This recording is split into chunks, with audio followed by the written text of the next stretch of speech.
Nikki. Hey, Selena. Hey, everyone, and welcome to this week's edition of Extra Sugar. Hey, y'all. So I am just pleased as punch to tell you that this episode is a 90's extravaganza. It's a 90's extravaganza, y'all. And it is our tradition to cover the year it is in the show. At the start of a new season, that's where we are, start of season 5. That's where we are. We are currently at 1990, and so we're totally going to do that. But also, as I started to prepare for this one, it only felt right to broaden to the full decade for a few reasons. One, we're currently unsure how we'll cover seasons 6 and 7 after Suzanne and Charlene exit. So I don't want to miss an opportunity to talk about a decade we actually remember. Mm-hmm.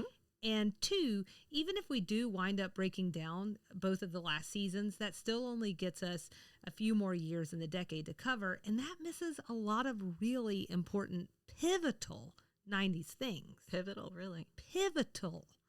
Okay. So with all that in mind, today what we're going to do is we're going to talk about some touch points of the decade. Then we're going to hone it back in and we're going to look at 1990. And then we're going to close out with a surprise game of Grits Blitz. You guessed it, 90s edition. Okay. It's your time to shine, Nikki. Is it, though? I don't know. We're going to find out. 90s are a large decade. So this was a quiz that I found in a magazine. And I feel bad because on reflection. In an actual magazine? Well, online. Oh. It's Parade magazine. I thought you really went 90s. Oh. That is the library. The 90s magazine. I got out the microfiche. Yeah. So, but on reflection, there's no multiple choice. So, sorry about that. You just blame Parade. Okay. So, are you ready, Nikki? Are you ready, everyone, to take a walk down memory lane? Yes. Or what would be terrible if you think about it, if you're under the age of 22 to 23, are you ready to hear about something that happened before you were born? Yeah. Anyways, so let's start with those touch points I mentioned. To be clear, there's no rocket science here, not even simple science. We're just having a good time. Oh, good. Okay. So I looked across several listicles and I put together my own list of things that just scream 90s. And I broke them down into some categories for you and I to discuss. So, you know, as we're going through, if you feel like something pivotal is missing from one of these like groupings, let's talk about it. Or if you disagree or you agree, jump in. We'll discuss it. So let's start with 5 things from the 90s that are still relevant today. Okay. Now, maybe what I'll do you. is well, you maybe. The Simpsons. I don't know that I'm relevant. That's a good one. So that's a pivotal one that this list is missing. But let's just go ahead. Oh, good. I jumped right in. That's good. That's good. I've got another TV show, though, to start this ball rolling, which is Friends. So that's something that started in the 90s, and thanks to streaming and what I would call overly extreme merchandising, the show we grew up with has had a pretty big second life in the last several years. Are you a Friends person? Were you? Okay. Yeah. I'm. It sounded so stressed. No. Yeah. No, because what I'm thinking is the sometimes it's challenging for me to parse out what is a second life versus what is millennials coming of age to being in charge of the media and covering the things that we care about. So I don't know. Does a 20-year-old watch Friends? I don't know. Yeah. Okay. That's where my brain went. And then you called me out on it. So now I had to explain what was happening. I think they absolutely do. Or did. I think some of that energy has died off, but I think that's one of the things that I've read in different articles is like how this whole new generation has taken on something like Friends and a multitude of other things. Golden Girls, Designing Women. And a lot of it's like the technology. Absolutely. A lot of it is like the technology piece, right? So whereas like we didn't have the same catalog unless we were checking out Nick at Night, which I was, but like maybe. Or we had it taped. Or tape. Then like maybe we just didn't have the same so accessible like version that everyone does today. Although I totally think that exactly what we're talking about now, the nostalgia piece of it and the age we are and the age we are in consumerism is factoring into it as well. Mm-hmm. But the Mickey Mouse Club is another one, not the Mickey Mouse Club itself, but who it created. 4 superstars, I would argue 3 that we regularly hear about today, one that is still very, very, very well known. So you have Britney Spears, Justin Timberlake, Ryan Gosling, he's having a total moment again post Barbie, and then Christina Aguilera, who I feel like it's gotten a little quiet around her, but obviously I feel like that's still a name that has meaning to folks, even though we are well out of the 1990s. So, Pokemon cards. I thought this one might resonate with you, but these things were being passed around at least in middle school, if not in my own elementary school, and then they just never really go away, so maybe that's more of it. But I've seen you hunt these bad boys down like a bounty hunter. Yeah, I don't remember Pokemon cards for me personally. Like, I don't remember that being... No, I mean, even like the kids around me. Oh, really? Okay. I don't remember that. But my brother, who was 5 years younger than me, this was his jam. Mm-hmm. My daughter inherited his Pokemon card collection. So, like, this was his thing. I feel like it was a little, like... I just missed it somewhere along the way. So for me, it's his sort of like generation. But my daughter and my son, because of my daughter, both are super into it. In the sense that my daughter studies the book and she knows every single Pokemon ever and all of their evolutions, but she doesn't understand the game. She just wants to collect as many cards as possible. And so then my son looks at her and he's like, yes, I want that too. So we just got him a Pokemon card album for his birthday recently. Oh, there you go. Yeah. And see, it lives on. I was shocked at not only the continued relevance of it, because for me, that had fallen out of favor so long ago. Like, I thought everybody moved on from that. Then when my daughter wanted one and we went to try to find one, and you are limited to the number you can buy in store because there's so much demand for them, I was shocked. Yeah. Completely shocked. Yeah. Well, that's why it's on the list. That's why it's on the list. So also, in that same vein, lots of recycled kids shows and movies from the 90s. So Power Rangers, and then these like blockbuster 90s Disney movies that have been made live action. So just in the last few to several years, Aladdin, Lion King, Little Mermaid, Mulan, and Beauty and the Beast all came out in the 90s in a cartoon version. All have been remade. Because millennials are in charge now. And we're going back to the things we like. Also, Disney really knows how to squeeze a buck out, is all I'm saying. I have seen some of those, and Little Mermaid I loved it. I loved every second of that movie. I did finally watch it. I loved all of it. Yeah, it was pretty good. It was pretty good, especially as far as those go. I did not watch Aladdin or The Lion King, but I've watched Little Mermaid, Mulan, and Beauty and the Beast. Oh, Beauty and the Beast I liked too. I haven't seen it in a while. Yeah. The guy who plays Gaston was like really giving a very nice performance. I think it's, I can't remember his name right now. He was in all the Hobbit movies, but anyways, it was pretty good. They've also never stopped making Toy Stories, which came about in 95, maybe? Which I just mentioned in our last episode about Annie Potts playing Little Bo Peep. That's right. See, it all comes back to designing women, every single thing. And do your kids like Toy Story? Mm-hmm. Okay. I mean, it's got such a classic, like, message that's not necessarily wrapped up in something that's, like, so of the time. So. Right. And the toys they ended up using as main characters aren't standard toys necessarily. Right. Except Mr. Potato Head. But I feel like Mr. Potato Head is just a really classic toy. Mm-hmm. So they're everywhere. Number 5, and our very last thing on the list for things that are still relevant today from the 90s is Google. Our friend, our foe, debuted in the 90s. So, extreme relevance because they own everything. The internet is so confusing to me because Google feels so, like you said, so relevant and current, but not something from 30 years ago. I don't know how to articulate that. Well, it takes time for it to seep into the culture, right? So it's like in our main episode this week, of course, this makes perfect sense. In 90s references, though, we talked about the thong bikini.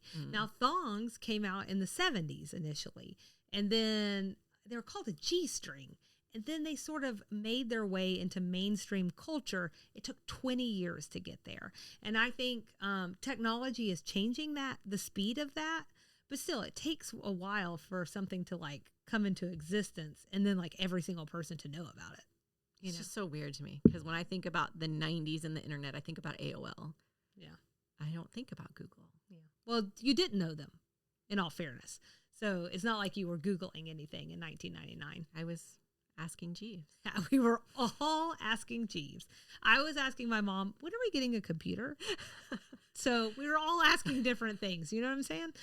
Mom is a Luddite. So the next group. Oh, actually, let me stop back. You said The Simpsons. Is there anything else that just immediately popped to mind for you that I might be missing? No. Okay. And don't feel any pressure or Except stress. you looking at me and asking me. Well, it's just because my face is overly expressive. Don't ding me for my face. No, I mean, there are lots of nostalgic things that I've been able to enjoy with my kids. And it's because they still sort of persist. Like Gigapets and Tamagotchis went out of favor. That was a huge thing for me in like 1997, 1998. That was huge. And then they just kind of disappeared. And now they're back. And I'm excited because I can introduce my kids to that. Okay, see, this is a perfect segue, okay? Because That's what I was for going me, they're completely gone, and I thought they tried to resurge, and it just never happened for them. I don't think that was my understanding. I don't think they're resurging the way they were back then. Okay. Like Beanie Babies. I don't think they have hit that same level of success. If you keep going, you might hit all of, no, I love it. You're going to hit all of my first category, which is toys. Yeah. This is perfect. So Beanie Babies, Tamagotchi, literally in 7th grade, there was probably a solid month where if you looked around closely enough, every kid in my classroom had one and was trying to keep their pet alive. I had one of both, and I much preferred my Gigapet over the Tamagotchi because the Gigapets were more like actual pets. I think mine was a dog versus Tamagotchi, which is like a weird dinosaur creature thing. I just liked my Gigapet better. I think I might have had a Gigapet now that you say that. I liked them better. I was just 11. So Tamagotchis were egg-shaped, and the Gigapets were more of like a video game controller shape or something, rectangular. What a weird thing. What a weird thing. Yeah. But we do that, right? We do weird things and then we enjoy weird things. So I love the crap out of it. Well, I had a couple other toys on here too, which was Tickle Me Elmos. Those were huge. Yeah. And then also Gak. Remember Gak? Oh, of course I remember Gak. Yeah. Little Nickelodeon byproduct there. It's kind of the precursor to slime. Yeah. It's not branded with the Nickelodeon tie-in now, of course, but kids make slime and goo all the time. Oh, okay. Yeah. Sorry, not Nickelodeon slime, right, which is a whole nother product. Right. Maybe I'm using the wrong. It's slime? It's slime. Yeah, and kids, the difference is glue you can make it else. at Yes, home, right? exactly. Whereas we were going out and being like, and hey, Mom, buying Dad, the branding. buy this. Yes, yeah, and they were like, why do you want this crap? Because I saw the commercial in between my Nickelodeon shows. That's right. On SNICK. And they had all different kinds. Yeah. So it's the thing is like we're all fidgety and we all want to be playing with things. The fidget spinner thing that happened a few years ago. Exactly. The last toy I had on here were the trolls with the jewel bellies. Yeah. So that was I was trying to help my daughter understand that was an actual toy, that it was something I played with and like collected. I had them set up on my bookshelf in my room before it was ever a movie, before it was ever like a musical thing. They were toys. That's why they exist in the movie, is because they were toys. That's right. And they had cool hair colors. It was like a huge thing, and people did have these like bonkers collections, and same with Beanie Babies. And so, which is what's so weird about the Trolls movies for kids now is I haven't seen them generate into selling the toys. I didn't know there were Trolls movies for kids. Oh, Justin Timberlake's in them. I do know that. Yeah. Okay. And there's a new one about to come out. They're really cute movies. That's right. I do know that somewhere in the recesses of my mind. They're very nostalgic and they're very aware of what they are. They use like maybe an ELO song in there or something that I really like. Anyways, that's not even my era. That's like my parents' era, but I love ELO. But they never really brought back, to my knowledge, they never brought back the toy line, which I find is very interesting. Yeah, that is interesting. I bet you there's some kind of copy or like ownership licensing something. I don't know. So another thing that was on my list, that this is more of a time capsule. Although as we're talking, not everything on my list is really as much of a time capsule as I was thinking, but digital playlist precursors is what I'm calling them. And we're talking jock jams, now CDs. We just listened to jock jams the other day. On a CD? No, on Alexa. Oh, okay. You and Kyle? Me and Kyle and the kids. Okay. Because Caroline, something started it. We just have random moments where Kyle and I look at each other and we have these very obscure movie references or something. Sure. And I feel like there was a reference. And then Caroline goes, oh, they play that song in PE all the time. And Kyle goes, I bet they do. And I bet I know exactly what playlist. And he pulled up Jock Jams. What song was it? Dun dun dun dun dun dun dun dun. Okay. Yeah. So just like the essential Jock Jam song. Okay. But it led into like Quad City DJs, and it led into oh God, I'm gonna forget them right here on the fly, but Tootsie Roll and like that genre. Sure. And all very early to mid 90s. Had I known you were gonna talk about Now, my bad, I would have brought you my original Now CD, the very first Now. Before Now 900, which is what they're on now. So, it's tough, Nikki, because it's like, how do I surprise you? But like, how do I leave you alone? I almost brought my CD collection just because I was sure that between the list of songs that I think you're probably going to get into here in a minute and whatever else you covered in this segment, I probably have a very good slice of music from that time. Probably, in CD form. Maybe, definitely. Because I can't get rid of my CDs. That's right. And I was definitely thinking about you along the way. The other digital playlist precursor is the Pure Discos. Now, I didn't have these, but I think some of my friends did. And it's funny because we're having this conversation about the 90s having been a big deal, like as of late, but also, even though I think that's waning, we're really interested in the early aughts now. But Pure Disco being big in the 90s, everyone was navel gazing at the 70s. Other things, speaking of that Pure Disco CD and the culture's renewed interest in 70s, it made other things at the time really big from the 70s, like black lights, hippie flowers, lava lamps. I think about going... I had all these things. Right now. No, I had them. Oh, okay. Although we did just give my son a lava lamp for his birthday. I mean, they're just fun to watch. They're cool. Yeah. I love my lava lamps. But it was like, everything was very... I think about Spencer's. Yes. Like you just wanted everything from Spencer's in your room. I don't know why. It was almost like that was the way that you showed your independence. Like this is so different than everything that's in my parents' house. And I just want to assert that I am a human being or something. And then my parents would walk in and go, oh my God, this is so what it was like when I was a teenager. I had my first pair of Shut up, Mom and Dad. Y'all don't even understand me. First pair of flare leg jeans, and my stepdad was like, you can't surprise me. That's what I wore to high school every day. Yep. Or like big giant daisies. And my mom was like, I had a skirt with big giant daisies on it. You can't surprise me. The thing that did surprise them was my inflatable chair. My purple inflatable chair. Oh, those were so that fun. lit up with my black light. Yeah. Yeah. Oh, now I want to decorate this closet like that. And I don't know if this is necessarily relevant to anything else you're going to cover, but the thing that blows my mind a little bit is everybody says fashion and things come in cycles, right? It's like a 20-year cycle is what I tend to hear. So 70s, 80s, 90s, 20 years. Right now, the things I keep seeing are 2012. That's like a 10-year cycle. So like ballet flats and leggings and some of the fashion things from like the 2012s. Will be on 10. Okay. Mm-hmm. Well, that makes me feel better because I'm like, holy crap, this isn't even old stuff. I still have this stuff. It's not science. I haven't even had time to get rid of it yet. Yeah, some of those little things will happen almost exactly in 10-year waves, which can be both good and annoying depending on how long you're willing to keep things in your closet. Yeah. So I sent you some things ahead of time just so you would have a little way to look at some things that may not be crystal clear unless you have eyes on them. But 90s movie theater carpet is one of the pictures that I sent you. Do you have this one on deck? Yes. I mean, basically it's just like what we thought maybe the future would be, but it wasn't. And it's just like crazy and chaotic and neon and dark. It's like where a kid could throw up and it would be easily cleaned. I took my daughter to a birthday party at a roller skating rink recently. Right. There's really only one in North Gwinnett left. And that carpet was this. Like it had not been changed since the 90s. And I just get so much nostalgia as soon as I see that for like the movie theater and just like, and it takes me right back. So I just wanted to share that one. Daytime TV shows was another thing that made my list for for this particular category. And not saying there's not daytime shows on now. I think it's more the specific ones. So talk shows. Like, we're going to get references later in this Designing Women season about some of these, I think. I think so. Yep.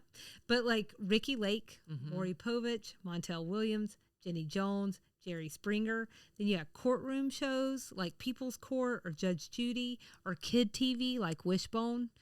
I don't know Wishbone. The Jack Russell? Oh, okay. I do know Wishbone. Okay. I don't think I watched it. Yeah. Well, that's perfect because I was going to say, which of these was your go-to, Nikki? I don't think I watched that. I didn't really care for one. I don't think I was really supposed to be watching Jerry Springer, but we were latchkey kids, so I didn't care for Jerry Springer. That was too much for me. I think Maury Povich, was he the one that would do? No, he's in the wheelhouse of like, who's your father? Let's do a DNA test and find out. And he's here right now. Well, they were all doing that. I love those. Because that's what sold. Really love those. Yeah. But you know what I remember is the Rosie O'Donnell show and the Koosh Balls. I was thinking about her recently because Koosh Balls came up. One of my kids came home with one or something. And I just remember what a moment Koosh Balls had because of Rosie O'Donnell. Okay.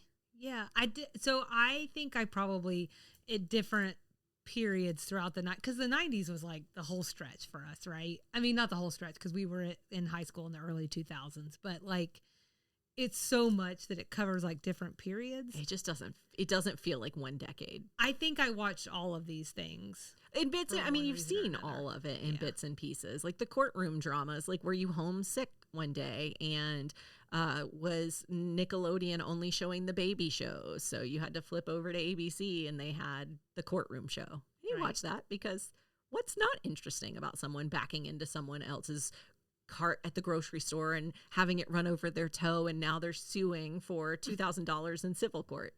I mean, that's a good time. I'll watch it. You like to watch the train wrecks. I want to watch Judge Judy tear them up. So, and that she will do, my friend. Yes. That she will do. So here's some other timestamps from the 90s. VHS tapes so long that they required 2 tapes. 2 tapes. Titanic. A 2-taper. Yeah. Yeah. And so I sent you another picture. These are the stick-on earrings from the likes of Claire's and later the icing. Yeah. So I know I had these. I think it's much like I'll get like micro earrings now, and I maybe wear 1 pair out of them. Mm-hmm. And I think they just like sat in my drawer. Mm-hmm. Drinks and snacks. So I've got Squeeze-Its, Mondos, Orbits, and this one was Orbits were so gross.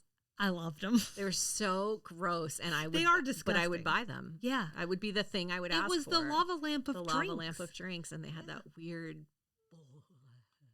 Yeah, but like I love boba. I don't like boba. I don't like unexpected textures. I can't do anything jelly filled or cream filled. No, I don't like jelly boba. I like the tapioca. I'm just making the point that if something has something that's not supposed to be there, you don't like a surprise. I don't like it. No surprises. Can I tell you something really quickly about the first one you said? Squeeze-Its. Squeeze-Its, thank you. I had a friend who had a treehouse, and we would drink Squeeze-Its and then line the walls of her treehouse with the bottles because they had the funny little faces on them. Okay. And so she had a treehouse that had Squeeze-Its all the way around the treehouse because we liked the faces. Oh, and it wouldn't get knocked off. I mean, probably it would, but it's hard to remember. We didn't it was care. The 90s. Yeah, I didn't care. I was so hopped up on Squeeze-Its. I don't know. We didn't drink as much Mondo. We were a Capri Sun family. Oh, okay. Pop quiz. QWIZ. Do you remember this? Pop quiz. I never got it. It's popcorn that was different colors. But as soon as I saw it, I was like, oh, I remember this. And it also put me in the mind of tie-dye swirl bread, where they would dye bread in different colors. Yep. Yeah. We had a real thing for color changed food because we had purple ketchup and green ketchup. That's right. And I actually I didn't like those because they tasted different to me. For sure. I was like, this is gross. It doesn't taste like I do ketchup. remember this popcorn. I remember the purple one specifically of Pop Quiz. It's weird, right? It's weird. Yeah. What a moment. What a time to be alive, Nikki Mays. That's what I'm trying to tell you. Pop your Pop Quiz that you begged your mom for at the store, and then it tastes pop on SNICK. You'd hate every bite of the popcorn, but you'd eat it because it was cool. You put your green ketchup on top of it. On your McDonald's. Yummy, yummy. So I've got two more here. TikTok dances before there were TikTok dances. The Macarena. Oh. I'm going to be honest. I hated the Macarena. I thought that was so dumb. Yeah. And it's no shade to the Macarena makers. It was just everywhere all the time and drove me nuts. And I was like a very cranky 35-year-old living in my 11-year-old body that was like, just keep it over there. Yeah. Just keep it over there. And then also Magic Eye posters and books. Never could see it. Oh, you never learned to cross your eyes? That seems unhealthy. Well, I mean, I didn't leave them crossed. I was a very big eye crosser as a kid. And I'm fine now. Look at me. I'm fine. These contacts are barely hurting my eyes right now. I love these contacts. But the trick, so they start hold it up to your nose and pull it away slowly. That never worked for me. So I would just cross my eyes and slowly uncross them and I could see it. As you were eating your fake preservatives and I'll tell you, colored food. My in-laws' house, before they moved, was a little bit of a time capsule, and they sent us home with one of those books. So now even my kids know how to do the Magic Eye. Yeah, but you can say even Selena doesn't. Even Selena can't. Let's talk about 5 things. These are the 5 things I wish I could get back. I think you'll be on board with some of these because we've talked about them. We've talked about them over the seasons. But this is definitely a place where I could be missing some things. So help me fill in the gaps if there's anything out there for you. Also, as I get into this list, it's going to be very clear that I just want to be a kid again. Mm-hmm. And I'm tired of being an adult. So the video store. I will never, ever, ever, ever, ever get over Blockbuster closing. But this also is like pre-Blockbuster and like other local video stores. Oh. I just miss it. I don't remember any video store, with one exception, other than Blockbuster. We just talked this week in my house about how when we went to my grandmother's house, she knew of a Christian video store. So if we wanted to watch, I remember watching the edited version of Tommy Boy. If we wanted to watch a movie like that at grandma's house, we had to go to the Christian video store. Does Tommy Boy need to be edited? Yes. Okay. Yes. You want not Christian enough. Yes, it needs to be edited. So yeah, we would have to go to the Christian movie store. But I only really remember Blockbuster. Okay. Also very Southern. What's that? The Christian video store for edited Tommy Boy. They said darn. Edit it out. There was a demand in Greenville. Or maybe there wasn't. And that's why we got all the movies we wanted to see because we were the only ones there. My sister, I remember very clearly, hated it so much. And this brings me to a greater debate about edited music and things in general. I am so not bothered by edited things. In fact, I prefer them. Like, I don't love the errant F word or whatever. If I'm listening to music, I don't want it to be punctuated by that. You like the well-placed one. I like a well-placed one. Yeah. And it's not going to be in 90% of my music. Okay. And so I will listen sometimes intentionally to edited versions of things because I just prefer it.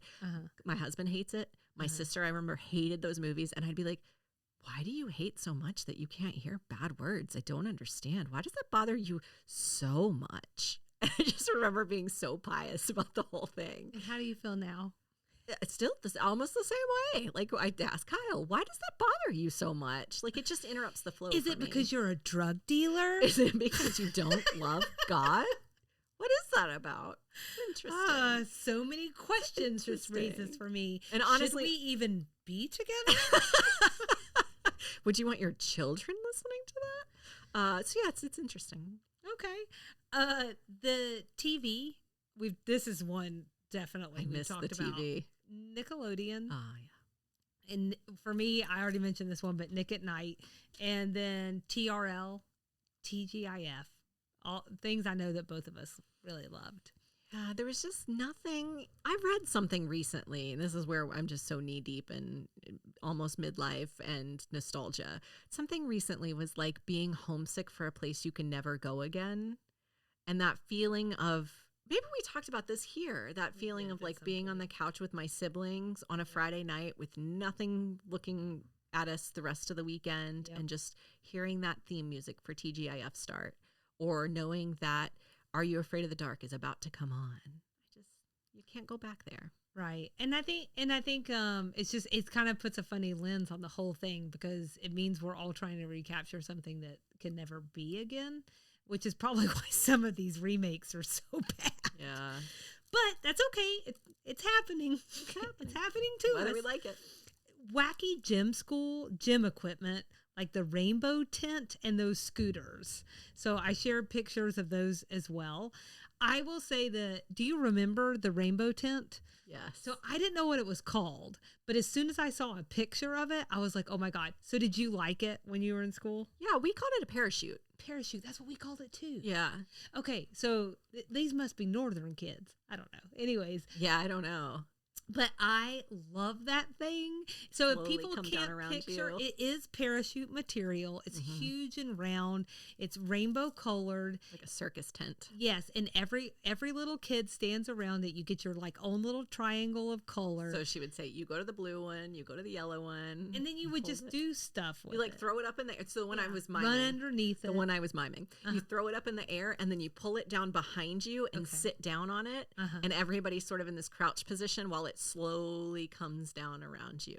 Who came in up a suffocation hazard, the likes of which the world has never seen.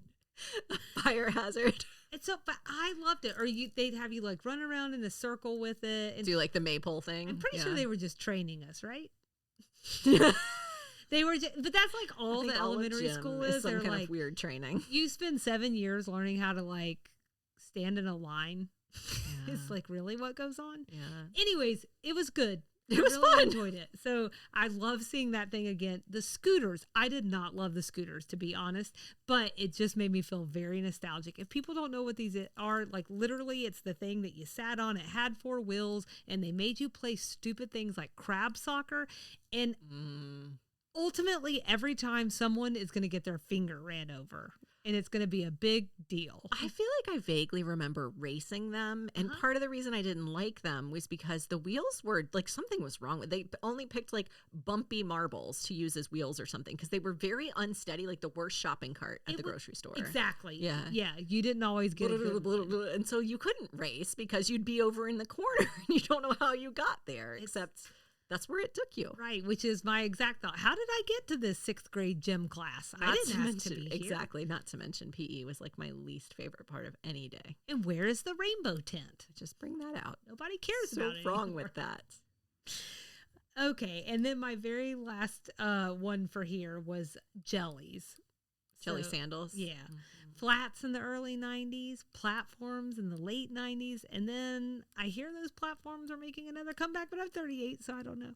Yeah, they are. Let's move on now to talk specifically about 1990, which is where we are in the show. My usual caveat here is that technically we've been at 1990 since the back half of season 4, but this is Who cares? That too. But this is our first opportunity to kind of stop and talk about it.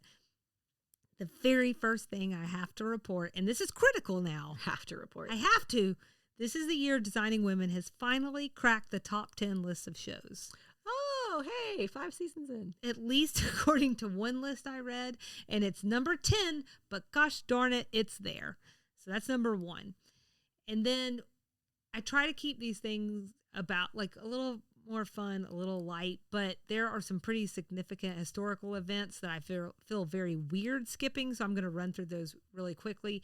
We have the official end of the Cold War, and then after 27 years, Nelson Mandela was released from a South African prison. The Persian Gulf or Gulf War started in August and ended in February the next year. Time Magazine's Man of the Year was George H.W. Bush. For our Irish listeners, in November, Mary Robinson was elected the first female president of Ireland. America. Where are you at? America? Anyways, it's coming. I did see 2 Southern things highlighted. Douglas Wilder became the first elected African-American governor in Virginia. 1990 feels late. The Vidalia onion became Georgia's official state vegetable. Oh, good. That's what Nikki might call a stray. What was the vegetable before that? I have no idea. Oh. Do we all need vegetables? Yes. I had a lot of thoughts. I'm shocked it wasn't the Vidalia onion. What else could it have been? The Vidalia cucumber? I don't know. So interesting. Hold, please. Oh, you're looking it up. I'm going to, but you keep going. Let's talk some money things just so we have some perspective about how far or not far our dollar is going today. No, let's not. The average household income was $28,960 and minimum wage in 1990 was $3.80 per hour. The average cost of a new house was $123,000. What I assume was a fancy computer, the Tandy computer 1000 RL and color monitor was $799. $7.99? $799. I was like, what? Are you kidding me? That's a lot of hours for the $3.80 per hour worker to get to that Tandy computer. And Nintendo Game Boy was $89.97. Thank you for that specificity. The cost of a Super Bowl ad in 1990 was $700,000. For a little, this is like the only comparison I actually went and got for today's dollars. Versus $7 million for a 30-second ad in 2023, which was a record high, by the way. I want to be very clear that this is way more than just simple inflation. I ran the numbers, and the price in 1990 would be $1.9 million. So, yes, in case you're wondering, this is just greed, y'all. And that's it on the cost. Before I go on, did you find something on what the vegetable used to be? Haven't yet. Okra. Haven't. Well, maybe we didn't have a vegetable. I don't know. It's weird. It feels like it'd be something like pasta salad. Right.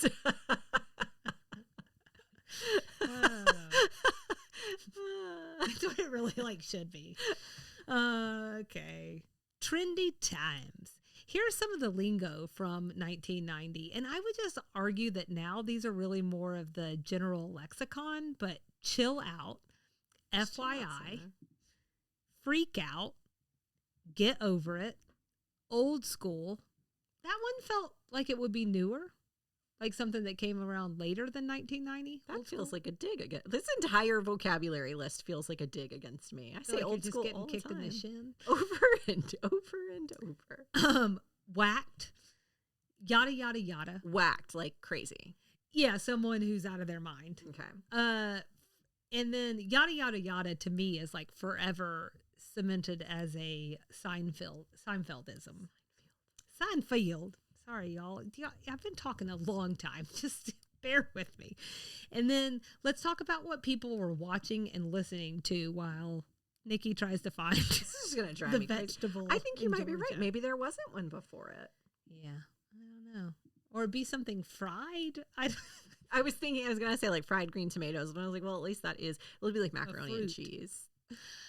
That's my favorite vegetable. Cornbread. Oh, banana pudding. Get your greens in, you know. Okay, this is pivotal. I love being Southern. This is pivotal. Okay. Movies. Best Picture of 1990. Do you have any idea what it was? Best Picture of 1990. I struggle with You want this a big sometimes. hint? Yeah. I think it is anyway. We recently watched a movie. There are 3 stages for women in Hollywood. One of those stages is the movie of the year in 1990. Mm-hmm. You're mm-hmm. You want me to just tell you? Bombshell. District Attorney. District Attorney. Yeah. Yeah. I was going to say Bodyguard, so go ahead and tell me. Well, I don't know. There's nothing similar here. Driving Miss Daisy. Now, I've never seen it. Oh, okay. I thought you were giving me the hint, like when it you may have been the world's hardest hint. When you repeated it back to me when I was getting toward district attorney and you're like district attorney, I thought the hint was that it was about a district attorney. Oh no, I was just taking the last one. I got it. I'm okay. sorry. We're there together now. In case none of that made any sense for anyone, the movie of the year was Driving Miss Daisy. And I haven't seen it, so I'll just go ahead and be honest there. But I will tell Driving Miss Daisy. Yeah, have you? A long time ago. Okay, I will tell you that this is one that the movie critics are critical of in retrospect. So here are the top 10 movies of 1990, and for our special episode, just in case, let me know which of these you have not seen, and I will do the same. Okay. Home Alone. Ghost. Irene. Dances with Wolves. You know, that one they used to, that would have been a double VHS. Okay. And they used to play it on TV. And my memory of that movie is we went to visit my stepdad's mom, who I don't think I'd ever met before, and it was playing on TV. And I remember sitting there, and it was the most boring thing I'd ever seen ever. So not a fan. I've not seen it. So that was a no for me. Oh, yeah, I'd skip that one. Pretty Woman. I know you've seen that. I've seen it so many times. So many times. Teenage Mutant Ninja Turtles. Oh, the very first one? Mm-hmm. Oh, yeah. I'm a Secret of the Ooze girl myself. That doesn't sound right. That is the sequel to Teenage Mutant Ninja Turtles. The Hunt for Red October. Total Recall. I've seen pieces of that. And Total Recall, that has Schwarzenegger. That's correct. Yeah, my parents were big Schwarzenegger fans. Yeah, especially the Terminator. Yeah, I didn't. Terminator was big in our house. It might be a hot take for some. I did not love Total Recall. Die Hard 2, Die Harder. Just sounds made up. I'm not a Die Hard gal. It's a point of contention in our family around the holidays. Oh no, Dick Tracy. I didn't see it. No. But I remember it. Okay. And then Kindergarten Cop. Oh, that's such a good Schwarzenegger. I love Kindergarten Cop. It's not a tumor. It's a good one. All right. Well, we got a couple in there that I would like to not revisit. Yeah. So I think, I was also a no on Dick Tracy. So the others, much like your experience with Dances with Wolves, there are several on here that I've seen on TV, but if I was quizzed on them per se, I don't know I would do so hot. Dick Tracy was what brought Sean Penn and Madonna together? Is that right? I think she was dating Warren Beatty. Warren Beatty. Yeah, maybe that's what I meant. Yeah, he's Dick Tracy. Yeah, okay. That's what I meant. It would have been post Sean Penn, I think. Okay. All right, now we're getting to Billboard number ones. I have the full list, and I've shared that with you ahead of time. Yep. Okay. Got it. If I had to sum it up, I would say this is a perfectly curated list of songs I listened to in the car with my mom. Soft Rock Station. I thought that. So, are there any standouts on this list for you? Like anything you just loved? So I would say anything Mariah Carey, and I saw at least one Mariah song on here. There are two. Love Takes Time. Careful, we'll get love that one. Slapped with a copyright. It was not this unrecognizable when I sang it, Selena. I thought that was beautiful. That one and Vision of Love. Oh God, I loved early 90s Mariah Carey. Yeah, and that's so funny because that's exactly how I put it. That early Mariah Carey was a standout for me as well. I also could have brought you the Music Box album, and I could have brought you my whole CD collection. Maybe some other time. There's still time. You still can at some point if you would like. Mine was Escapade by Janet Jackson. I swear, I think Escapade probably still comes into my head at least half a dozen times a year. You know, that's one that, so we would have been 5 when these songs were out, which is astounding, first of all. But little kids, they know top 40. The New Kids on the Block. And the reason I'm saying that is because the New Kids on the Block for a lot of elder millennials is a very clear moment. The first time they had an interaction with a boy band, and then they would come back a few years later and have NSYNC and Backstreet Boys. I knew nothing of New Kids on the Block with the exception of, I'm sure I had heard the song a time or two. Because you didn't have older siblings. I mean, I did, but barely older. Not old enough to, not old enough for it to be like where she was going to be a super, what are y'all, maybe a year apart? A little bit over a year. I think you would have had to have been maybe 10 for New Kids on the Block to really have resonated with you. So the friends that I know because I have friends that were new kids on the block, but they had older siblings that were really into it. And much like you're talking about your kids wanting Pokemon cards because your daughter wants them, you know, it's similar to that. So it does have like a very cemented place in their mind because they were trying to be like their older sibling. Yeah. But yeah, for me, like I do remember some of their songs, but it didn't stand out to me any more than any other songs that would be like on a list from that time period. And I feel like Vanilla Ice wasn't he in the Teenage Mutant Ninja Turtles movie? He sang Go Ninja, Go, yeah, in the second one. So that's what I know him. Like I everybody knew Ice Ice Baby, but that's really what I knew him from was the Ninja Turtles movie. Well, that makes sense. So my last one on the list that was a real standout for me was Taylor Dayne, because I loved everything Taylor Dayne. And I definitely remember like my mom having all of those cassette tapes. Yeah. So my mom was a big Michael Bolton fan. So How Am I Supposed to Live Without You is on here by Michael Bolton. Yeah. And Paula Abdul. We listened to Opposites Attract like a lot. That was a weird music video. But I did really enjoy Paula Abdul a lot. I think my mom was also a Sinead, like she was a soft rock fan. So I think she was also a Sinead O'Connor fan. So Nothing Compares to You. Even if it weren't so cemented in pop culture with what later happened to Sinead, I think I would know this song because we just listen to it all the time. Well, first of all, like I actually feel like there's a lot of things that, to me, that is a very beautiful song that falls almost outside of soft rock for me. And what a shame they put a 2 in there. Nothing Compares to You, the number 2, because it just makes it seem not quite so serious. Yeah, I agree. I think that is a hauntingly beautiful song. It's a nice song. I love it so much. So, okay. Sometimes I sing it about you at night. As I'm editing the podcast, I think, nothing compares to how long you go on and on. Nothing compares to your show notes. I put together a list of 10 foods and beverages that were popular in 1990. And all I could think was, this is either a kid or a stoner list. If it's not, I would literally be scared for humanity. But I'm just going to go through these 10 and you tell me if you would still eat these today. Okay. And I'm not saying they're not available today. I just want to know, like, would you be like, I got to have this? Okay. Bagel bites. Yes. Okay.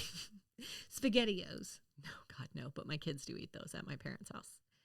Beefaroni. No. I don't really understand Chef Boyardee, to be honest. Just in general, yeah. And I know there are people who are going to be like they just stand for Chef Boyardee, but I just don't get it. I think it's a level of consistency and comfort for people for whom food is uncomfortable or can be challenging. I don't AKA know. children. I know some people who are foodies who still stand by some of this, and I think that's the nostalgia factor. Oh no, guys. Yeah, I don't know, man. Gushers. Oh my God, unexpected textures. I didn't it's like a Gushers gummy then. with stuff that gunks in your mouth, which sounds bad. It's gross. It sounds really bad when you define it that way. Dunkaroos. Oh, I don't think I ate them as a child. So probably not, no. But my kids do eat them. Cookies dipped in frosting, you know? Yeah. Hot Pockets. Love a Hot Pocket. Yeah, do you have a favorite flavor? flavor? Ham and cheese ones. Okay, yeah. But I only ate those as an adult. So like in college, I'd buy the ham and cheese ones. As a kid, I mostly ate the pepperoni pizza ones. Okay. Yes. Was it because they were the lean pockets? Yes. Accurate.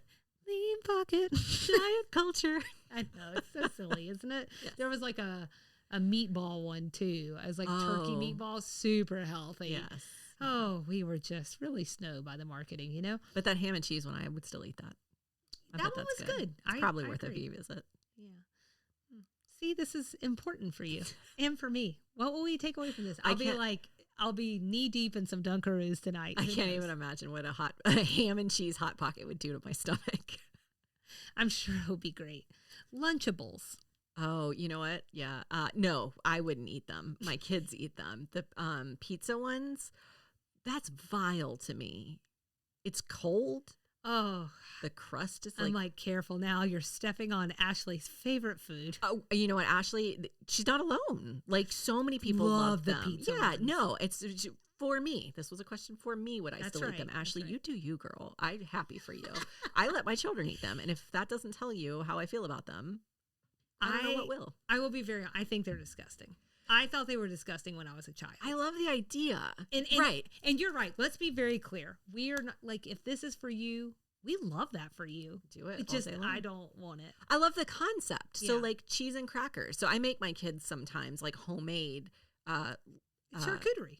Right. And so, like, I'll do a Ritz cracker, which is a delicious cracker. Delicious. I will do a slice of cheese, a good cheese that's delicious. The pizza. In fact, this week we did naan bread, like little round naan bread, put some pizza sauce on it, some cheese, little mini pepperonis, and made pizza out of it. I put that in their lunch the next day because that's good quality tasting stuff. Mm-hmm.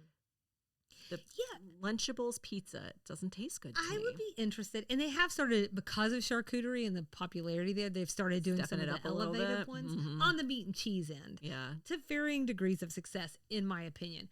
What I do think would be interesting is an elevated pizza Lunchable. I want to see that. With a focaccia. I want to try that. Like a nicer cheese, like cheese that would like melt. I'm here to tell you, you can put a naan in there and it'll be just fine. Yeah. Oh, I love naan. It's going to be good. Yeah. Pillsbury toaster strudel. I do not like toaster strudel. Okay. Is it the surprise texture? It's a super hot take. I hate them so much. Okay. I know lots of people love toaster strudel. Well, I'm a Pop-Tart gal. So I will tell you that Casey had never had one before, which blew my mind. So one night I got us toaster strudels because I was like, you've got to now. Meanwhile, I haven't had this in 20 years, but I was like, you've got to have a toaster strudel. We ate them. They were fine. But when I was little, I loved them.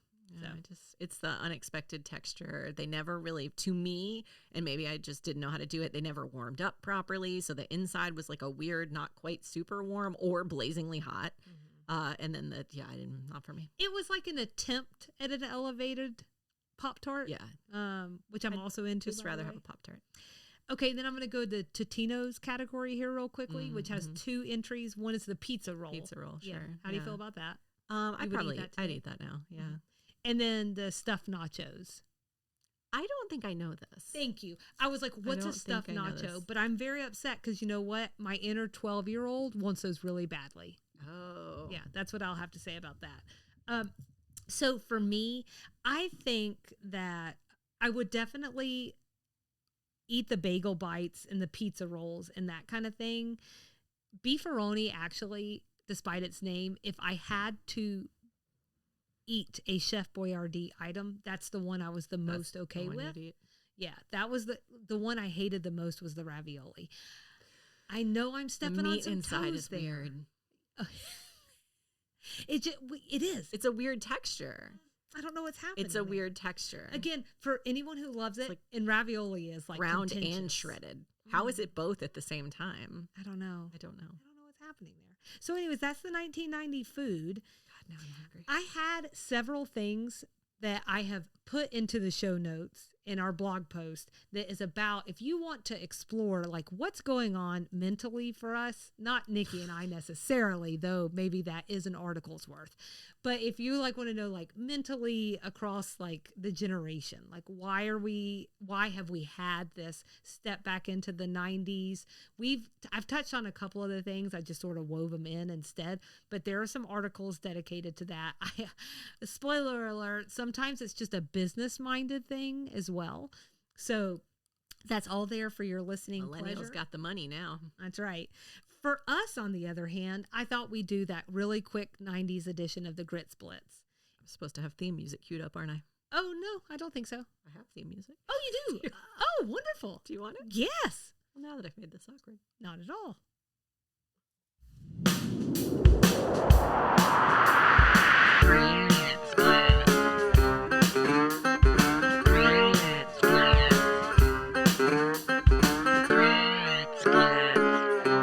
Grits Blitz. That last one, I just almost feel like we need like a music video, and we both pop around at the same time. Grits Blitz. Grits Blitz. Yeah. Anyways, okay, so popping right on into the quiz. Question number 1. Whitney Houston had a massive hit in 1992 with a cover of whose hit? Dolly Parton. Yes, I Will Always Love You. Good job. The Bodyguard was 1992. That's right. Okay, that's what I was going to say for the 1990 movie. Oh, Remember? Great movie. Macaulay Culkin was paid $1 million, the first child star ever to do so, for what film? Careful now. I know. That was a big hint and very nice of me. It's all like, well, Uncle Buck was 1989. That's right. Home Alone was 1990. Oh, wait, hold on. Was it? Okay. Oh, the wheels are turning. Okay, so it's not just 1990. My mind was focused, even though the last question was 92. Was it Richie Rich? Or was it Home Alone 2? Mm-mm. Oh, gosh darn it. Don't tell me. Hold on. Oh, was it the weird horror one? Oh, The Good Son? The Good Son? No. No, what was it? My Girl. Oh, God, his role is so sad. Yeah. They paid $1 million for that. $1 million. Just to rip my heart out child. and stomp on it. I thought it would have been some kind of poetic irony if it had been Richie Rich, because I don't think that movie did all that great. I don't think it did either. So that would have been a real shame. Yeah.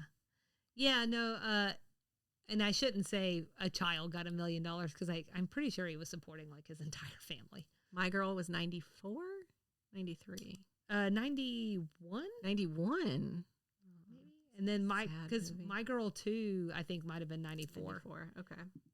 So what is considered the Google. first reality TV show?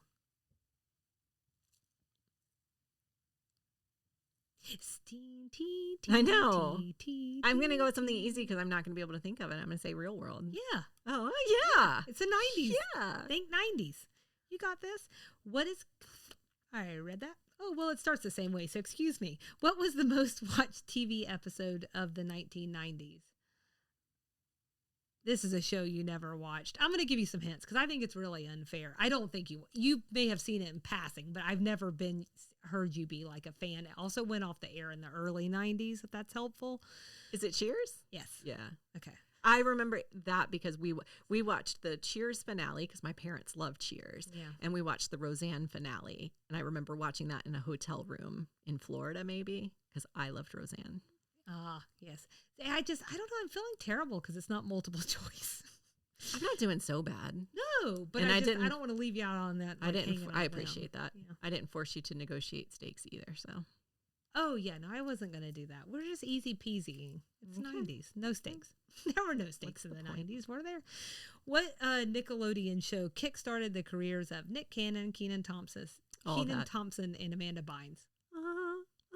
That was a part of your Friday nights. What was the best-selling rock album of the 1990s? Careful now. I would say like Aerosmith something. That's a good guess. It's not right. I'm going to go and tell you it's a woman. It's Alanis Morissette. Yeah. Mm. Name that album. You got it. You can do this. Oh God, it's not. It's 3 words. Medicine. Quiet my mind. Jagged Little Pill. You did wonderful. Quiet my mind. I have that CD Except too. for me just sitting there talking. Peppering me with things. I love that that's who I am for you in your head. That's quiet. I'm like, you and Casey probably have that in common. You know, she's just that pesky little thing flying around, just saying words in your ear. I just need to compartmentalize you right here. Jagged Little Pills right here. That better be the creative side of your brain. That's all I have to say about that. All right, Michael Jordan led the Chicago Bulls to how many championships? 4. I don't know. That's close. 5. That's close too. 6. There you go. Ding, ding, ding. I have no idea. My touchstone with Michael Jordan is Space Jam. That's my 90s touchstone to Michael Jordan. Well, that's a really big touchstone. And they probably 90s. mentioned it was 6 championships. And that just flew right over my head. Well, that's all right. How old was Tiger Woods when he won his first Masters?